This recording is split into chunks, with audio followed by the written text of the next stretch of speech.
안녕하세요. 필라테스 한윤쌤입니다. 자, 오늘은 재활 필라테스 또는 재활 트레이닝에 대한 이야기를 해보도록 하겠습니다.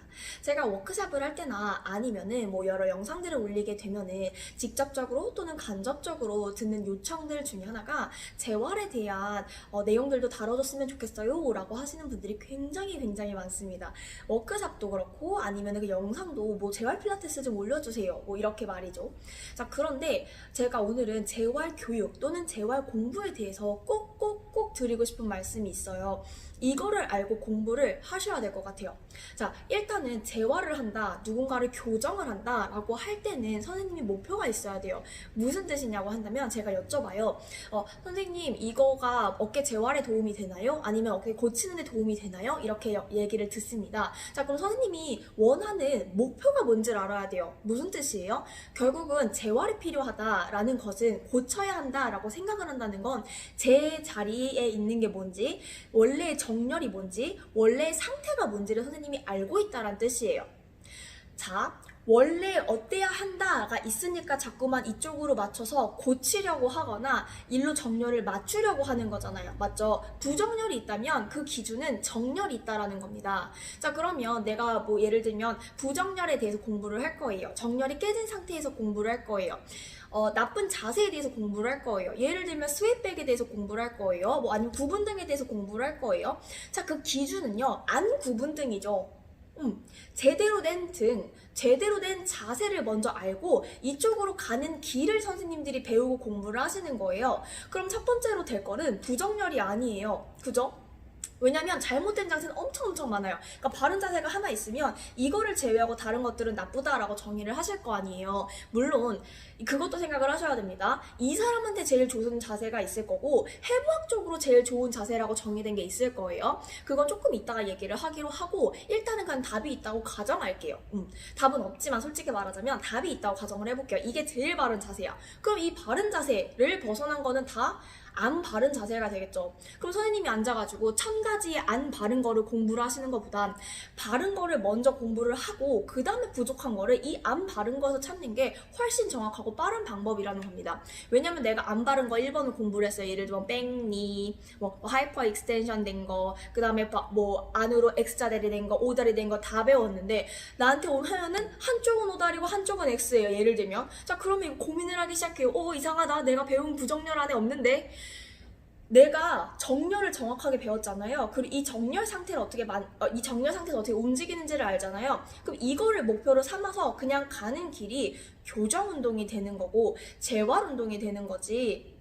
결코 이 제대로 된 걸 알지 않고 부정렬 그리고 나쁜 자세만 배워서는 이쪽으로 가지를 못해요. 그리고 두 번째 문제, 내가 이거를 배워서 다 이해를 했다고 쳐도 내 회원님이 만약에 그 동작을 하나 배웠어요. 자, 이런 자세는 이 운동을 하면 좋습니다를 만약에 배웠어요. 내가 교육에서, 책에서, 영상으로. 근데 이 사람한테 시켰는데 만약에 이 회원님이 그 반응이 없어요. 나 이렇게 하면 좋다고 배웠는데 한 가지 동작이에요. 그럼 어떻게 하시겠어요? 모르죠. 자, 그래서 여기서 발생하는 문제가 두 번째입니다. 일단 저는 필라테스 강사를 대상으로 하고 있고 저는 필라테스 강사니까 저의 도구는 필라테스니까 그걸 기준으로 말씀을 드릴게요. 자, 내가 필라테스 강사로서 배운 동작이 사실은 엄청 많아요. 진짜 못 배워도 1000개는 배우셨잖아요. 각 기구마다 도구마다 매트 운동부 다 합쳐서. 자, 그럼 1000개는 되는데 그 1000개 안에서 내가 선택할 수 있는 안이 엄청 많아요. 어떨 때 많아요? 내가 이 동작을 모두 이해를 하고 있을 때요. 필라테스 강사로서 이 동작마다의 장점, 이 동작의 정확한 해부학, 이 동작의 목적, 장점을 이해하고 있으면 이런 경우에 이걸 갖다 쓰는 거예요. 그래서 내가 교육을 들어서 자, 이런 자세는 이 도구를 사용해서 이렇게 하세요 한계를 갖는 게 아니라 내가 바로 된 정렬을 배웠고요. 내가 배운 동작들에 제대로 이해를 하고 있으면 이거 돼? 이거 안 돼? 이걸 고를 수가 있는 거예요. 그럼 선생님한테는 1000가지 옵션이 있는 겁니다. 여기 가서 이거 하나를 배울 게 아니라 내 1000가지 옵션을 가지셔야 돼요. 그래서 제가 지금 필라테스 아나토미 워크숍을 한 거죠. 동작 하나하나를 이해하시면은 물론 건강하신 분들은 더 당연히 제대로 적용할 수가 있는 거는 당연한 부분인 거고요. 이 동작을 이해하고 있으면 내가 사용을 할 수 있어요. 골라서 쓸 수 있다는 얘기입니다. 나한테 옵션이 정확하게 그렇게 많게 되는 거예요. 그래서 내가 배운 동작을 먼저 공부를 하셔야 돼요. 딴 데 가서 다른 동작을 만들 것이 아니라, 그러니까 만드는 것도 중요해요. 근데 이미 가진 것도 못 쓰고 있는데 다른 게 소용이 과연 있을까요? 이 생각을 해보는 거죠. 그래서 이제 요청 때문에 제가 이제 기구 필라테스도 워크숍을 기획을 해야 되겠죠. 어저께 요청을 받았기 때문에 해볼 생각인데, 내가 갖고 있는 동작을 정확하게 이해하는 게 그래서 첫 번째, 그리고 제대로 된 정렬을 이해하는 게 첫 번째예요. 여기서 벗어난 걸 이 안으로 가져오는 게 재활인 거고 교정인 거잖아요. 그쵸? 그래서 이걸 다 이해를 한 상태에서 그 다음에 재활 트레이닝을 배우는 거는 저는 완전 오케이라고 생각해요. 근데 그 전에 이거부터 쫓아다니게 되면 선생님의 발전도 굉장히 느릴 거고요. 더 당황스러운 일을 많이 겪게 되실 겁니다. 이거는 제가 재활 전문가로서 내가 재활을 제일 잘해 이런 사람으로서 얘기를 드리는 게 전혀 아니라, 처음부터 그런 걸 관심이 너무 많아가지고 돈을 많이 써본 사람으로서 드리는 말씀이에요. 너무 재활에 꽂힌 거예요. 막 정렬 막 이런 걸 너무 꽂혀서. 근데 그걸 제가 놓쳤다는 걸 되게 나중에 알았어요.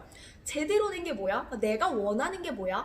내가 생각하는 바른 상태가 뭐야? 이거를 모르고 계속 여기에서 제가 헛바퀴를 돌고 있었던 거죠. 그러니까 너무 오래 걸리고 돈도 너무 많이 쓴 거예요. 시간도 많이 썼고요. 그쵸? 그걸 단축시키시려면 제가 말씀드린 거를 꼭 한번 염두를 해보시는 게 좋을 것 같아요.